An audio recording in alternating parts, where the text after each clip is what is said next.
எல்லார் வீட்லயுமே தமிழ்நாடுல பாத்தீங்கன்னா வெளியில முருங்கை இலை இருக்கும், முருங்கை கீரை இருக்கும். நம்ம இதை இவ்வளோ வருஷமா அதுக்கு மரியாதை அந்த அளவும் கொடுத்தது இல்ல. இப்போ உலகம் பூரா போய் அதை சூப்பர் ஃபுட் அப்படின்னு சொல்லிட்டாங்க. இந்த சூட்டினத்தினால டெய்லி நாங்க சாப்பிட்றோம் அப்படின்னு நிறைய பேர் சொல்றாங்க. இப்ப பெரியவங்க பாரம்பரியமா பார்த்தா வாரத்துல 2 தடவை கொடுப்பாங்க.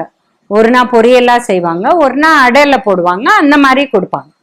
பொரியலா செஞ்சா அது டைஜஷன் வேற மாதிரி, அடையில போட்டா வேற மாதிரி, 2 தடவை தான் கொடுப்பாங்க. இது டெய்லி டெய்லி சாப்பிட்டா என்ன ஆகும்? இப்ப முருங்கை இலையில என்ன இருக்குன்னு பாத்தீங்கன்னா ஃபைபர் இருக்கு, அயர்ன் இருக்கு, கால்சியம் இருக்கு, பி சத்து இருக்கு, விட்டமின் பி சத்து எல்லாமே இருக்கு. இதை நம்ம டெய்லி சாப்பிட்டோம்னா நம்ம உடம்புல ஏற்கனவே நார்மல் அயர்ன் இருக்கு. இது எக்கச்சக்கமா ஆயிடுச்சுன்னா அது உடம்புல இருந்து வெளியில போகக்கூடிய வாய்ப்பு இல்லை.